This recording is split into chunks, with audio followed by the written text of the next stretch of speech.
അനുരാഗതീരം ഭാഗം 9. രചന അഭിരാമി.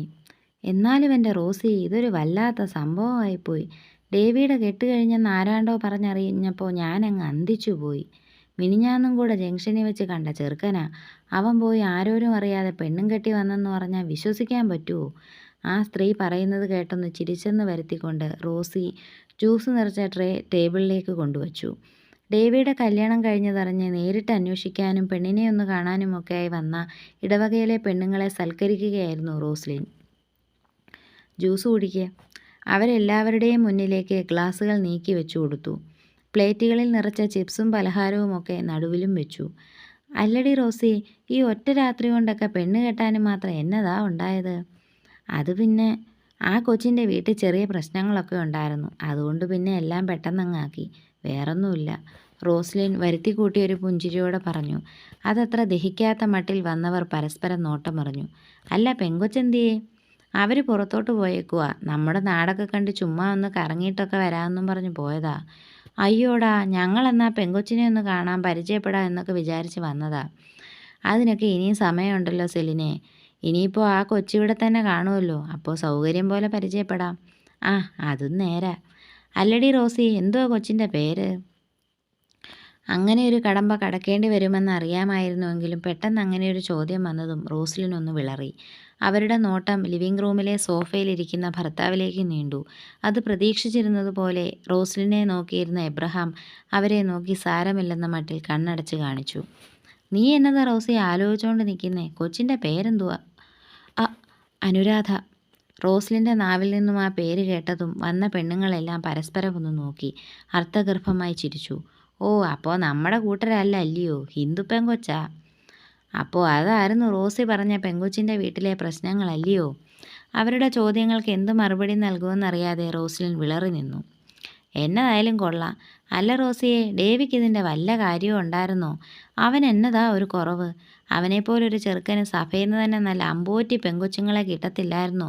പിന്നെ എന്നാത്തിനാ അവൻ ഈ അന്യമതത്തിൽപ്പെട്ട പെണ്ണിനെ കെട്ടിയത്? എനിക്ക് ഓർത്തിട്ട് അങ്ങോട്ട് ഏതാണ്ട് പോലെ വരുക. ആ സ്ത്രീ താടിക്ക് കൈ കൊടുത്തിരുന്നുകൊണ്ട് മുഖം ചുളിച്ചു പറയുന്നത് കേട്ടതും അതുവരെ പത്രവായനയിലായിരുന്ന എബ്രഹാം പതിയെ പത്രവും അടക്കി വെച്ചിട്ട് അങ്ങോട്ട് വന്നു. അതിന് സൂസിക്ക് വല്ലാതെ വരുന്നത് എന്നാത്തിനാ? അവൻ കെട്ടിയെങ്കിൽ ബാക്കി കാര്യവും അവൻ തന്നെ നോക്കിക്കോളും.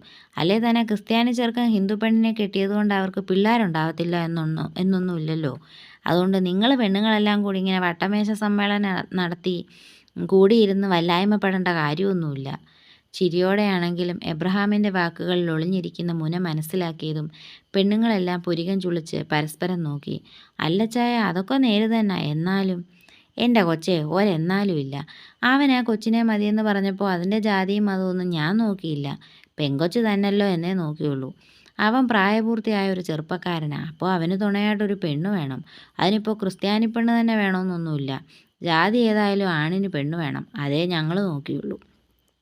അതുകൊണ്ട് നിങ്ങളെല്ലാം കൂടി ഇരുന്ന് കൂടുതൽ തല പോയ്ക്കാതെ കുടുംബത്ത് പോകാൻ നോക്ക്. അല്ലേ അവിടെ അന്യമതസ്ഥരൊക്കെ വന്ന് കയറിയെന്നിരിക്കും. ഒരു തമാശ പോലെ എബ്രഹാം പറഞ്ഞു നിർത്തിയതും വന്നവരൊക്കെ പതിയെ എണീറ്റു. എന്നാൽ പിന്നെ ഞങ്ങൾ ഇറങ്ങട്ടെ റോസി. മരുമോളെ പയ്യെ പരിചയപ്പെടാം. ഇറങ്ങിയേക്കോ അച്ചായ? ഓ, ആയിക്കോട്ടെ കൊച്ചേ, എബ്രഹാമും പുഞ്ചിരിയോടെ പറഞ്ഞു. നിങ്ങളിത് എന്നൊക്കെ അയച്ചായ വിളിച്ചു പറഞ്ഞേ? എല്ലാവരും പോയതും റോസ്ലിൻ ചൂടായി. പിന്നല്ലാതെ, അവനവൻ്റെ കുടുംബത്തെ കാര്യം നോക്കാതെ എൻ്റെ മോൻ്റെ ജീവിതത്തെക്കുറിച്ച് ദണ്ണപ്പെടാൻ വേണ്ടി ഇവിടെ കയറി വന്നിരിക്കുന്നവളുമാരോട് ഞാൻ വേറെ എന്നാ പറയേണ്ടത്? അവളുമാരുടെ ഒരു അന്യമതസ്ഥ. പുച്ഛത്തോടെ പറഞ്ഞിട്ട് പുറത്തേക്കിറങ്ങിപ്പോകുന്ന എബ്രഹാമിനെ നോക്കി നിൽക്കുമ്പോൾ റോസ്ലിൻ ദീർഘമായൊന്ന് നിശ്വസിച്ചു. ഇപ്പോൾ എല്ലാം സമാധാനത്തിൽ അവസാനിച്ചെങ്കിലും പള്ളിക്കാര്യം വരുമ്പോൾ പ്രശ്നങ്ങൾ രൂക്ഷമായേക്കും എന്ന ചിന്തയിൽ അവരുടെ നെഞ്ചിടിപ്പേറി. ഇടനാഴിയുടെ അറ്റത്തെ മുറിയിലേക്ക് ചെന്ന് കയറുമ്പോൾ തന്നെ മൂക്കിലേക്ക് അടിച്ചു കയറി എണ്ണയുടെയും കുഴമ്പിൻ്റെയും ഒക്കെ രൂക്ഷഗന്ധത്തിൽ മടുപ്പ് തോന്നിയ ജീവൻ മുഖം ചുളിച്ചു. എങ്കിലും പെട്ടെന്ന് തന്നെ അത് മറച്ചു വെച്ചുകൊണ്ട് അകത്തേക്ക് കയറി. അവിടെ ഇട്ട ബലത്ത തടിമേശയിൽ കിടത്തിയിരിക്കുന്ന പുരുഷരൂപത്തെ കണ്ട് അവൻ്റെ മുഖമൊന്ന് കൂടി.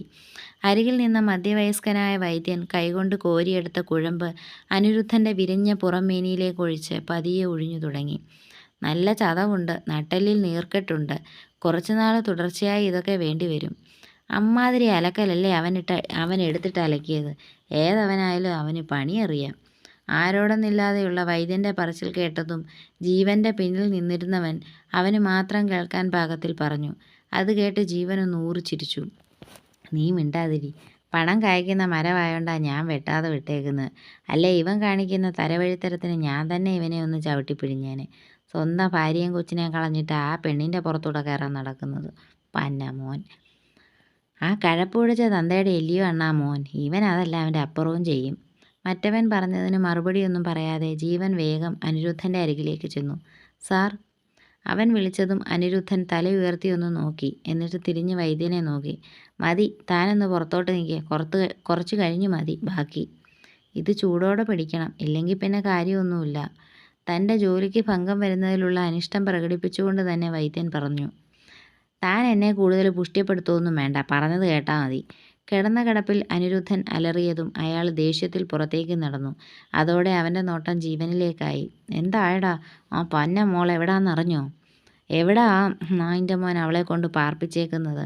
ഇതുവരെ ഒരു വിവരവും കിട്ടിയിട്ടില്ല സാർ. പിന്നെ നീയൊക്കെ എന്തുണ്ടാക്കുമായിരുന്നടാ ഇതുവരെ? അവൾ മറ്റേടത്താണെങ്കിലും ഏതവനെ വെച്ചോണ്ടിരിക്കുവാണെങ്കിലും എനിക്ക് അവളെ വേണം ജീവ. അനിരുദ്ധൻ മോഹിച്ചതൊന്നും എൻ്റെ കൈവിട്ട് പോയിട്ടില്ല ഇതുവരെ. അവളുടെ കാര്യത്തിലും അത് തെറ്റാൻ പാടില്ല. പോടാ, പോയി കൊണ്ടുപോവാ മറ്റേ മോളെ. അവളെ എൻ്റെ കാൽച്ചോട്ടിൽ കൊണ്ടിടാനല്ലാതെ ഇനി നിന്നെയൊന്നും എൻ്റെ മുന്നിൽ കാണരുത്. ഒരു വന്യമൃഗത്തെ പോലെ അമർന്നവനെ നോക്കി കടപ്പല്ല് ഞെരിച്ച് ദേഷ്യമടക്കിക്കൊണ്ട് ജീവൻ ചവിട്ടി തൊഴിച്ചു പുറത്തേക്ക് നടന്നു. ദേവിയും അനുരാധയും തിരികെ വീട്ടിലേക്കുള്ള യാത്രയിലായിരുന്നു. അപ്പോഴായിരുന്നു അവർക്കെതിരെ ഒരു ബസ് വന്നത്. അടുത്തെത്തിയതും അതിൻ്റെ ഡ്രൈവിംഗ് സീറ്റിൽ നിന്നും ഒരുവൻ കൈ പുറത്തേക്കിട്ട് ദേവിയെ നോക്കി ചിരിച്ചു. നോക്കി പോടാ. ഉത്തരവ് മുതലാളി. ചിരിയോടെ ദേവി പറഞ്ഞതിന് മറുപടിയും കൊടുത്തിട്ട് ബസ് അവരെ കടന്നുപോയി. നമ്മുടെ ബസ്സാ.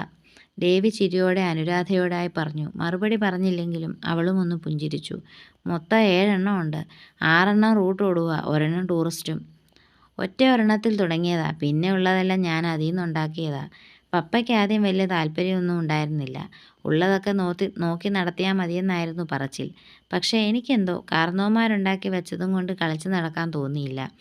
ഞങ്ങളുടേതായിട്ടുള്ള സ്ഥലങ്ങൾ മൊത്തം എൻ്റെ വല്യപ്പച്ചൻ്റെ വിയർപ്പാ. പിന്നെ റിസോർട്ടും ടൗണിലെ കടകളും വാടകയ്ക്ക് കൊടുത്തേക്കുന്ന ഫ്ലാറ്റുമൊക്കെ പപ്പ ഉണ്ടാക്കിയതാ. അപ്പോൾ എനിക്ക് സ്വന്തമായി വല്ലതും വേണമെന്ന് തോന്നിയിട്ടാ ബസ് വാങ്ങിയത്. പിന്നെ ഇവൻറ്റ് മാനേജ്മെൻറ്റ് കമ്പനിയും തുടങ്ങി.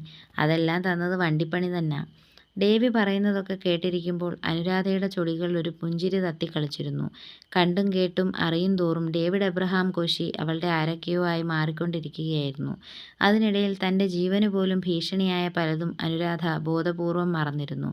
അല്ലെങ്കിൽ തനിക്ക് സ്വന്തമെന്ന് പറയാൻ ഒരുവനുണ്ടെന്ന തോന്നലിൽ ഹൃദയം അതിനെയൊക്കെയോ അവഗണിച്ചു തുടങ്ങിയിരുന്നു. തുടരും.